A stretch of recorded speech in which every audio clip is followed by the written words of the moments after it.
Hello and welcome to Wrestling with Anime. I'm Paul. And I'm Justin. And this time, you had me watch 100, or Mob Psycho 100. Yes. The first 6 episodes, and I had you watch Starrcade 1997. Yep. I just want to say in advance, I'm sorry. And I'm not sorry. Anyways. Alrighty, so the show actually... Okay, so the first thing we get... actually, you know what? Let's do a little... So, Starrcade 97 originally was December 28th, 1997 in the new MCI Center in Washington, D.C. with an attendance of approximately 17,500 people. And a crowd.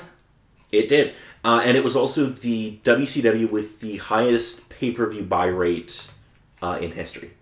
So this was their most successful show. This was? Yes. Okay. Solely because of the main event. The main event being, that was, Sting Hollywood versus Hogan, yeah. Yeah. Yeah. Because that match had literally been built for a year and a half. Yeah, I can see that. Yeah. Okay, so the show starts off with a little video package with Sting in like this abandoned building and rain and a bunch of words on the screen. And it's kind of cool. I kind of don't remember that terribly well. I mean... Oh, Sting standing in like this, like there's this like, it's like there's this like brick wall and there's like this window cut out and Sting standing in it. Okay. I remember Sting's entrance. That was probably the best part of the show. And then we get Eddie Guerrero versus Dean Malenko for the WCW Cruiserweight Championship. Mm-hmm. Which is probably the best match on the show. Yeah, that's one opinion. It might be, but I mean, it's basically a standard match from what I saw. It is. Dean Malenko delivers a really great powerbomb to Eddie Guerrero in this, where I think Guerrero goes up for like Hurricane Run or something, and Malenko's just like, fuck you, and just powerbombs him down, and it looks great. But yeah, it's Eddie Guerrero and Dean Malenko, so it's not going to be bad. Like, they have a good match, it's nothing amazing. There was one move I did see that had, like, was it that one pin that, he was going for? Does he do the jackknife? Like, where he rolls?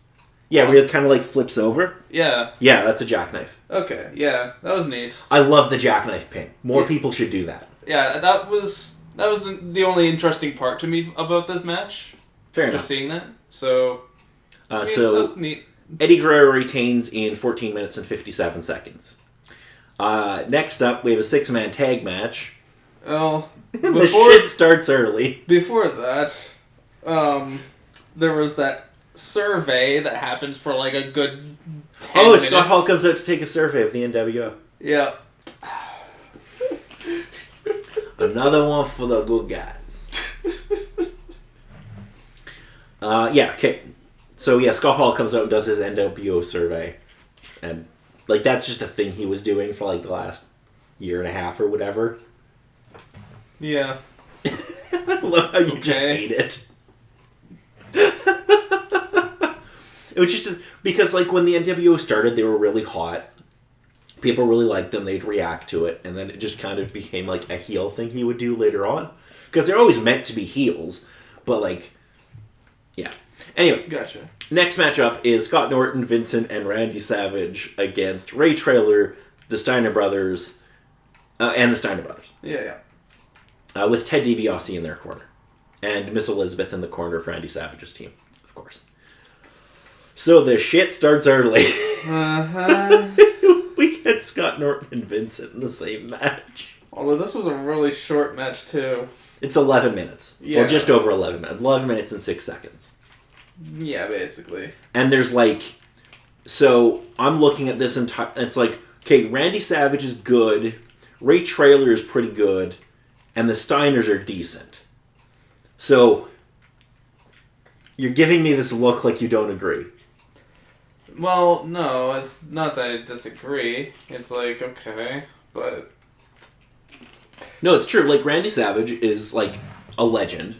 Yeah. And, like, even you know who Randy Savage is. Ooh, yeah! Of course. He's that guy. Ray Traylor would be better known for playing the Big Boss Man. which probably isn't someone you know. The Steiner brothers, especially Scott Steiner, are just amazing. I'm going to show you some Scott Steiner promos. Especially where he tries to do math. Say all men are created equal. If you look at me and Smoke Joe, you can see that's not true. Anyway, it's just kind of a shitty tag match. Nothing really happens. Even Randy Savage can't save this from just being kind of shit. Yeah, really. I don't think I had much to say on this in the first place because I mean it could have gone on. It could have gone longer for one. There could have been a bit more to this. Like, no, it had Scott Norton and Vincent in it. You didn't want it to go longer. Okay, maybe not. I don't know. Look, honestly. Okay, Vincent, he's just kind of shit. And Scott Norton isn't very good. And, like, it's a 6-man tag with, like, no. This should have gone less time, I think. I would have booked this and been like 5 minutes. And, I mean, in all fairness, I wouldn't have put Randy Savage or, like, especially Randy Savage in Maybe this they match. were hoping Randy Savage would stay in the match. That's the only thinking I can think. Like, the only thing I can think is that they're like, okay, Randy is amazing. Maybe he can lift the rest of these people to not be shit. Anyway, let's move on. So next up is Steve Mongo McMichael versus Goldberg.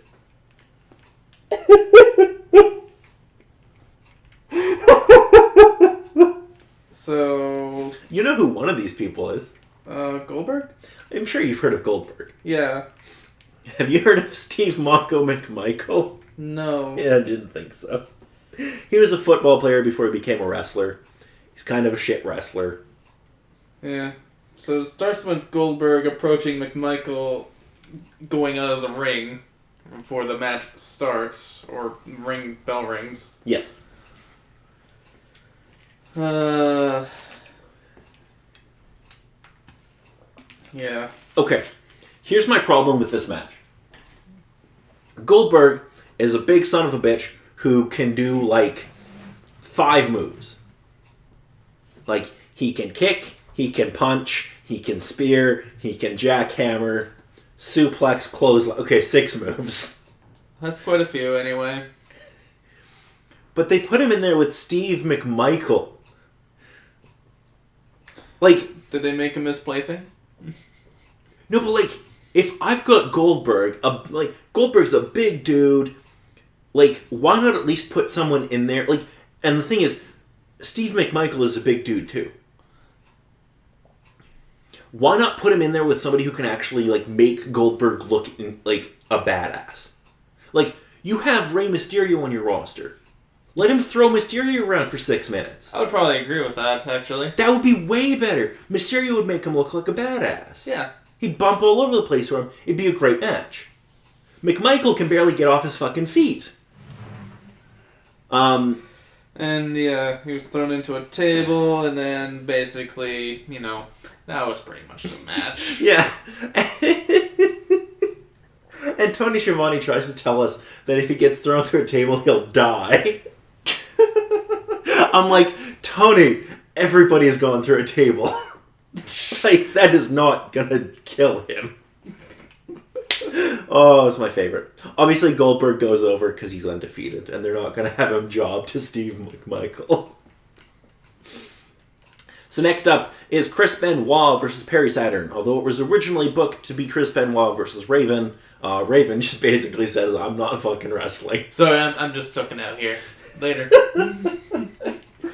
Yeah, so the whole gimmick was Raven was a guy who was in ECW, who got over there, has a really good gimmick, and basically his whole shtick in WCW at the time was like, my contract says I only wrestle when I want, who I want, what matches I want, like, fuck you. And I'm not wrestling Benoit. Yeah. And he's like, Saturn will do it. So Saturn comes out and has a match with Benoit, and it's a pretty good match. Yes. Alright, yeah. Yeah. It's a Ravens rules match, basically means no DQ, which is how they're able to kind of gang up on Benoit. Gotcha. That's who all those emo punks were. Yeah, that's Raven's gimmick. That's his flock. So the emo punks is his flock. Yes. Okay. Because he's Raven, and he has a flock. Gotcha. Yeah. I actually really like Raven's gimmick is really good of kind of like being this cult leader kind of figure. Like that's really cool, and he's got like one of the guys in there is Billy Kidman, who does the shooting star press off the ring apron. Yeah, I think I recall that. Yeah, and his whole gimmick was being like a heroin addict at the time. Oh, gimmick. So that's why he's doing like he's scratching himself and he's doing like the whole thing. Ah. Yeah, that was his whole gimmick. And I'm like, that's a really cool idea. Alright. Having this guy who kind of just like appeals to like kind of like the low end of society of like drug addicts and the homeless and this and kind of like using them as kind of meat shields. Like that's a cool idea. Yeah. Perry Saturn defeats Chris Benoit by submission after Raven hits Chris Benoit with the even flow DDT and Perry Saturn puts on the Rings of Saturn. And Benoit bumps like a motherfucker for that DDT. Like he just straight down on his head. It looks so good. But this was entertaining, I would say, this match. Yeah. Because there's enough shenanigans going on. Oh yeah. It's chaotic, but it's fun. Yeah, and Benoit loses, but he looks like a badass, even though he loses. Because he's basically fighting 6 people. Yeah. Yeah, he looks really great. It doesn't hurt Benoit to lose here. Yeah, pretty much. And now we'll have to talk about... We're going to have to talk about... this next one. Yeah. So the Benoit Saturn match goes 10 minutes and 50 seconds. And honestly, I would have given them a little more time, but... especially considering what we're going to next. So next is Lex Luger versus Buff Bagwell. And I just want... Okay. Can I start with the joke? Sure. The Bagwell's cheesy line? Lex Loser. And you just know, looking at Buff Bagwell, he spent all day thinking of that. And was cracking himself up backstage. He's like, I got fucking gold, mate. Fucking idiot. Oh, shit. But this is the longest match on the show. At 16 minutes and 36 seconds. This is the match they gave the most time to. Not the main event. Not Eddie Guerrero against Dean Malenko. Not Perry Saturn against Chris Benoit. Not like a match that could legitimately be good. They give it to these two morons.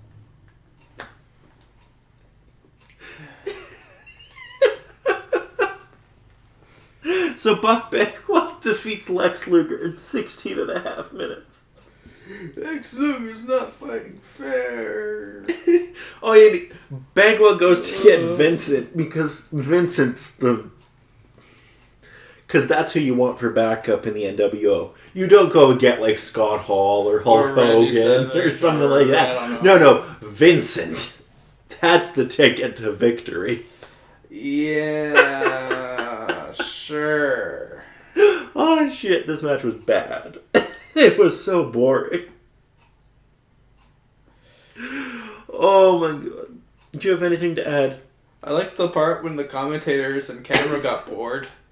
Oh, okay. So during this match, I realized that the cameramen were wearing really awesome shirts. Oh? Yeah, they had like these Sting Hogan shirts. Where like they had like this like kind of like cartoon drawing of both of them on the back. That's cool. And I'm like, I want one of those shirts. That sounds like something that would be cool. Yeah, it was pretty cool.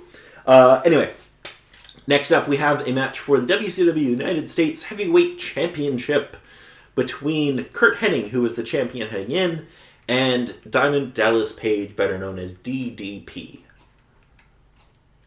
So what did you think of DDP versus Kurt Hennig?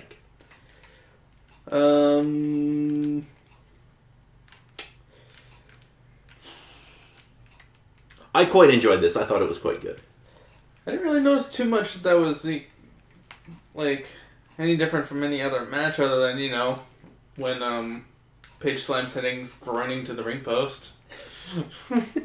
I just really like this because, like, I think Kurt Hennig does a really good job of making DDP look like a star here. He makes all of his moves look really good. Yeah. And, like, that's one thing that, like, he was really good at, is he would make other people's shit look really good. Mm-hmm. DDP comes out of it looking like a star. He ends up getting the U.S. title, which, that, like, I mean, it's a secondary belt, but it's still something. And, I just think it's a really well put together match.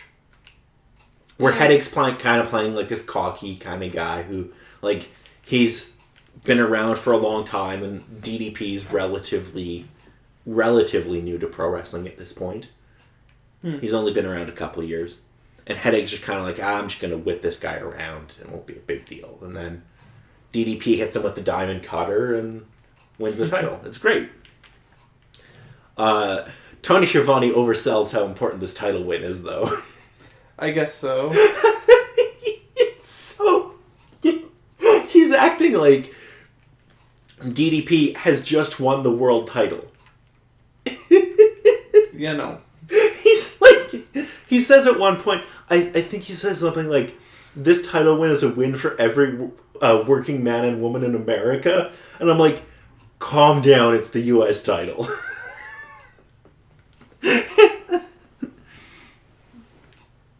Oh. Okay. So next up is Larry Zbyszko against Eric Bischoff with Scott Hall in his corner. And Bret Hart is the ref. Yes, as our guest referee. Oh, the DDP Kurt Hennig match went 10 minutes and 52 seconds. Larry Zbyszko and Eric Bischoff. What did you think of this? I didn't know what to think with Bret Hart being the ref in this one. And there was another guy outside the ring Scott. That was... Scott, yeah. Yeah. Who was also doing stuff. Yes. So, Larry Zbyszko, like a legitimate wrestler... maybe not the biggest star, but he had quite a long, successful career. Eric Bischoff, not a wrestler. So that's why everything he does looks kind of shit. Okay, then. He was the executive producer of WCW. He might have been the company president at this point. I'm not sure on the timeline for that. He is basically the one running the show. Yes. Bret Hart... this is a little over a month after the Montreal Screwjob. I don't know what that is. Long story short, Bret Hart has a match with Shawn Michaels where he's told it's going to end one way. Vince comes out, screws him out of the belt, and then, because Bret Hart's contract was expiring, and he goes and signs with WCW. Gotcha. Okay. So I might be wrong here, but I'm pretty sure Bret Hart isn't wrestling here because he legally can't. Because he has a no-compete clause with Vince or something, where he can't wrestle for X number of days. So I'm pretty sure that's why he's the guest referee, but I could be wrong. Alright. But that would be my assumption, at least. Though... Like, he throws a punch and, an atomic drop and a clothesline, but he's not having a featured match. Yeah, he does partake in a match against Scott Hall on the side. Well, I mean, he bumps Scott Hall twice. Like, he doesn't have a match. Yeah, it's not really a match. It's just... He just kind of, hits him a couple of times. Yeah. Anyway, what do you think of Larry Zbyszko against Eric Bischoff? Unconventional win against, It's kind of, they're trying to make it like Bret Hart's with the NWO, and nobody really buys it. Because, Bret Hart's actually enforcing the rules, and the commentators are getting mad. I'm like, no, he's completely right to be doing... That is a... I'm like, if you're gonna try to make people think he's a heel, at least make it so that, the calls he's making are iffy. But, there's one point where he tells Zbyszko to knock it off because he's grabbing Eric Bischoff by his hair. I'm like, no, that's what the ref's supposed to do. You're not allowed to grab somebody by their hair. Rules of pro wrestling, people. I know they change constantly, but still. Indeed. It's a match with a non-wrestler, and it goes 11 minutes. It goes too long, but it's decent enough. Yeah, and then at what point, I guess they had Scott Hall rig, Oh, he puts the gimmick in his shoe thing. And then he, oh yeah, okay. Eric Bischoff, he somehow gets this fucking huge-ass metal plate in his, like, kick pad. Yeah. And then he kicks Zbyszko and the thing goes flying into, like, the fucking fourth row. I hope it didn't hit anyone. Oh, that thing is foam, if anything. Like, yeah. The match shouldn't have gone this long, and it was also for control of Monday Nitro, which was their, like, weekly TV show. Okay. Yeah, so Zbyszko won that back for WCW. Okay, gotcha. And we finally get to the main event. Hollywood Hogan versus Sting. Yes, Hogan comes in as the champion. So yes, this match is for the WCW World Heavyweight Championship. What did you think of Hogan versus Sting? I felt like I already knew how the match was going to end. Because it can only end one way. Yeah, with Sting. With an entrance like Sting's, you'd think, he's not gonna go down. Well, and also, they point out that it's Sting's first match in 18 months. It don't matter. Might matter, but I don't know. And, like, yeah, they're just setting it up that, like, Sting isn't going to lose here. Yeah, that was the whole setup like, for this. He's not, like, don't worry, we're not going to fuck this up. But they kind of do fuck it up. Because WCW. So what did you think of the match? We'll get to the finish later and all the problems I have with that, but... I only really liked the build-up. Oh, yeah, because Sting has this kind of cool, like, light show entrance. Oh, it was awesome. And, I think awesome's overselling it a bit. I don't know. It was... Considering the time period, it's pretty good. Considering the time and considering the rest of the event, I would say it was awesome relatively. Yeah, because I actually spent money on this. But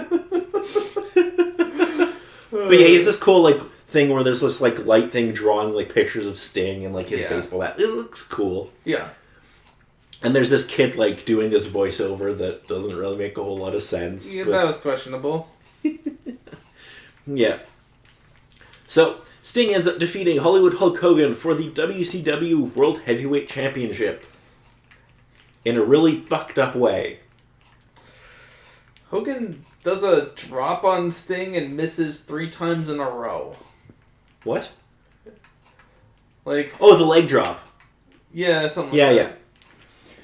Yeah. Okay, so here's the problem I have. So, Hogan goes and pins Sting, and he gets the 3 count, which was meant to be a fast count, but the referee's count is slow enough that it looks legitimate. So, A, that screws Sting over right there, because he looks like a loser. And then Bret Hart comes out and orders the match restarted, which, again, does not make Sting look good. And Sting is meant to be your big baby face going forward. And you're cutting his balls off before he's even got the title. And then when Sting finally does beat Hulk Hogan for the title, the entire locker room clears and, like, they hoist him up on their shoulders, and I'm like, he's a fucking loser. Yeah, the match should have been over with Hogan winning. No, like, yes, okay. Like, if that was how that was supposed to end, but, I mean, apparently they wanted Sting to win somehow. It's kind of became a mess at the end there. Yeah, it is, because, like, either the referee fucked up and, like, completely screwed them, because, like, if he did, like a really fast count, okay, Hogan paid the ref off. And then, like, that gives you a reason to restart the match, and Sting doesn't look like a loser. But because his count is so slow, it looks legitimate, and it makes Sting look like shit. Yeah. It's so poorly put together and so poorly done. Like, they should have found a way to, like... What I would have done, and it probably... What I would have done is have Hogan... so Hogan's in the Scorpion Deathlock, and he's about to tap out, and Randy Savage comes in and punches Sting, causing the DQ. Bret Hart can come out and say, like, no, fuck this, we're going to restart the match, that's bullshit. Sting doesn't look like a fucking moron. And Hogan has, like, a legitimate claim to the title going forward, so you can do a rematch. That's a better solution than what they provided. It's like they were trying to provide a solution on the fly or something. Yeah, it's fucked up. It makes... Nobody comes out of it looking good. Yeah. Yeah. But it is an important kind of show overall in the history of pro wrestling. So it is WCW's most successful show in terms of viewership and pay-per-view buys. Yeah. It is arguably also, though, the show that caused their downfall. Because it's not very good, as we've talked about. There's not really any good matches except maybe the first one. And like the Perry Saturn Chris Benoit match is pretty good. Yeah. But the main event is very disappointing. And it's just kind of like it. This should have been the end of the NWO. Like, this is the show where, okay, Sting wins the world title from them. They should disappear within a month. They don't. Oh, boy. WCW keeps going back to that well. And yeah, it basically is, this is the show that where it's kind of like, oh, WCW is really dependent on that one idea. And it's kind of like, oh, they're not going to make new stars. They're not going to, well, okay, they make a couple of stars, but they don't make a whole lot of new stars. They, their booking just kind of sucks. Okay, so let's move over to Mob Psycho 100. Oh, yeah. So I watched the first 6 episodes of this. Yep. I have a short recap of some episodes, not really well written.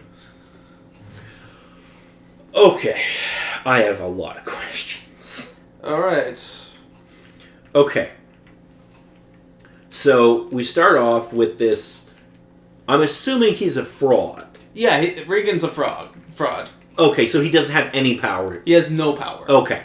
Because I wasn't sure if he was, like, somebody who, like, had a tiny bit of power and was just exaggerating, or if he's a complete fraud. He's basically a fraud. Okay. But he does have, Mob who actually does this shit for him. Yeah.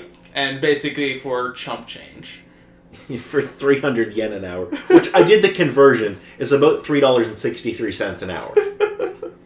Pretty much. Okay, so he's working for this guy, Regan, and helping him exercise, like, spirits and stuff. Yeah, evil spirits at the, request of those that His are... customers. His clients. I don't even, like... So the first episode, he's like, hey, come in, I need you to exercise the spirit from, like, a building. Maybe it'll help you fix your face. Oh, God. And Regan throws just regular table salt at it. And he's yes! Like, the fuck? Table salt attack. It's so... This is the move where he throws table salt. And it's not, like, sanctified or anything. It's just he bought table salt on his way there. Yep. Table salt punch. Oh, my God. Okay. So that happens. Yes. Regan just, like, tricks Mob into doing all of the work for him, and he's like, oh, they're too low level for me, you go too. See, I left you with the small fry.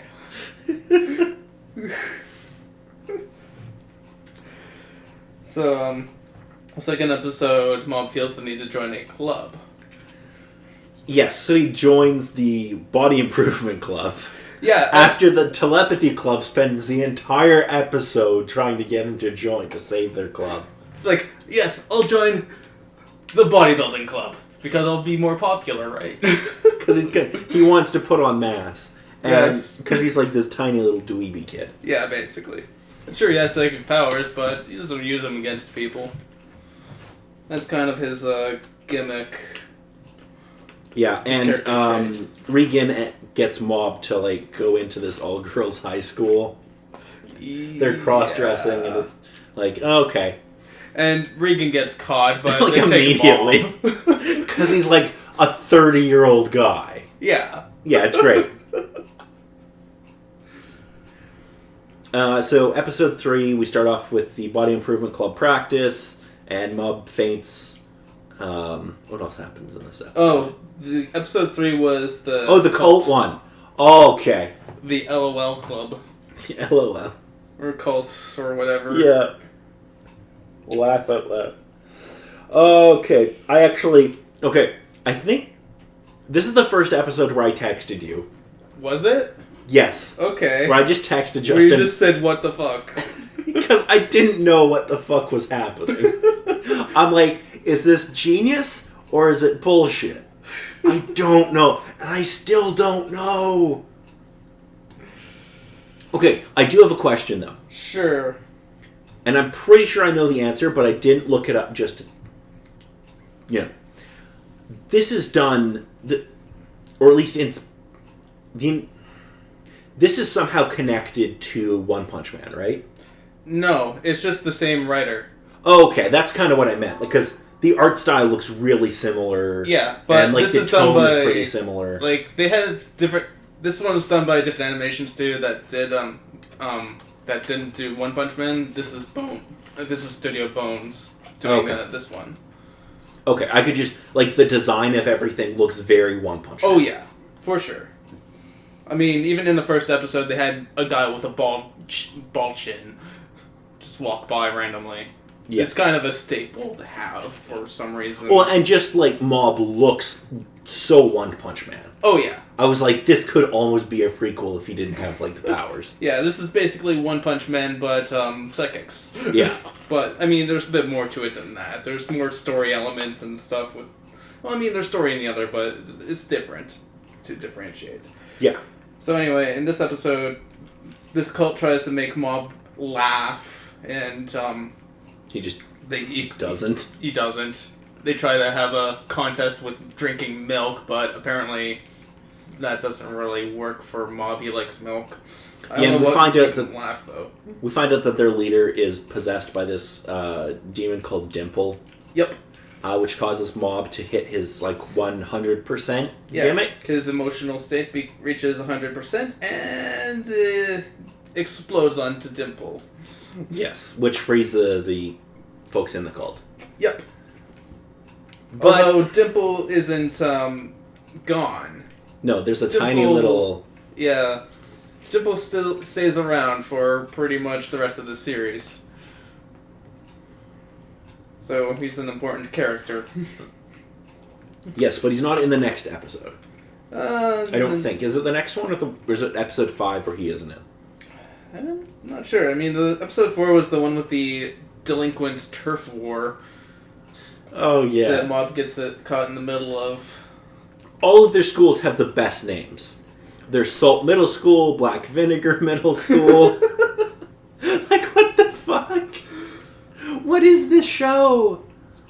I don't get it. They had to make up names somehow. Why not make it... Did they just, open their pantry and I'm like, well, salt, vinegar... in the real world, there's a place called Salt Lake City. I mean, what would their school name be in Salt Lake City? Salt Lake City Middle School. Salt Lake Middle School? Or, yeah, I guess... it would be salty. No, that would be their mascot. Oh, I was going to say something, but I thought better of it. Anyway. So, basically, the Body Improvement Club gets involved in this because Mob got involved in...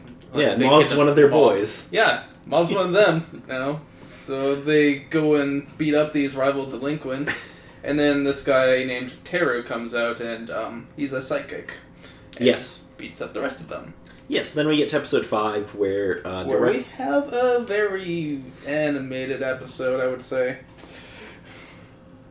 Yeah. Where Mob doesn't really fight all that much for a while. Teru tries to force him to fight with psychic abilities. Teru loses his sanity and his hair. With knives in self-defense. Yeah. There goes Teru's hair to 0%. Just a great gag. That's really... 10 on 10 for that, by the way. Yeah, so, anyway, Teru ends up choking Mob out of consciousness before reaching 100%. And then then Mob awakens and rips apart the school and sends Teru naked flying above the clouds. Yeah. Yeah. So, okay, when Mob comes to, are we meant to believe, because it doesn't... I don't know how to explain it, but it doesn't look like Mob. It's this like kind of sketchy, weird kind of creature thing. Like it's a humanoid shape, but it doesn't look like the character design of Mob. Like when he reaches that state? Yeah. Yeah. Are we meant to is it meant to be like there's some kind of like demon or something in him, or? I don't know. Oh, okay. Because that's totally the vibe I got, but I'm like, oh, maybe it's just like when his psychic powers reach that level and he ends up looking like that. I honestly can't tell you whether it is or isn't Mob at that point. Oh, okay. It's definitely his powers exploding on everything. Although right after blowing up the school, Mob uses 100% sadness powers to rebuild the school at the end. His sadness powers. Okay. So episode 6. The whole town is starting to hear rumors about Mob's abilities. And his brother, Ritsu, he's showing a bit of jealousy towards it. Yes. And there's this guy who is trying to have this like psychic research thing going on, and he gets Mob's brother because he thinks he's Mob. Yeah. And he's got these other like really low-end psychics, like the one dude with the fire. It's like, I lit a fire on my finger. And it's like, well, I guess you could use that as a lighter once in a while. Well, I guess you are a psychic, sure. I can't say you aren't. Yeah. It's just everyone's power in that facility is very minimal. Yeah, they're all basically useless. Not useless, but just not, like, the most practical. Yeah, I love how, like, Mob's brother's tearing them apart in his head. He's like, well, that's less useful than email. It's so good. Yes. And, Ritsu kind of, turns a bit of a heel in this episode. Kind of, going with the student council president to frame the local gang leader, Tenga, for stealing and being a pervert. Because he's stealing, what is it, like? It's like these, reeds that all these, like, from the Yeah, it's some kind of, like, woodwind instrument. Looks like a clarinet. Yeah, or something like that. And it's like, what the fuck? Okay. Okay. And at the end of the episode, Ritsu accidentally spends a spoon psychically and sees the ghost of Dimple. Yep, and he sees Dimple at the end. Yeah, or the like... Which that's version of Dimple. Well, it's the version of Dimple you'll see for pretty much the rest of the series. Dimple can still possess people if he wanted to, but... Because he's always bugging Mob to possess his body for a minute. Like, hey, can I possess you for a minute? Yeah, pretty much. So, what'd you think of this series so far? Okay, so I bought the first season on PlayStation Video. Oh, really? Because it was on sale for like $7. And I was like, well, at least this way I don't have to worry about obtaining it elsewhere. Sure, yeah. I'm guaranteed to get all the episodes in the right order and in good quality, so it's just easier. So I bought it. I don't know.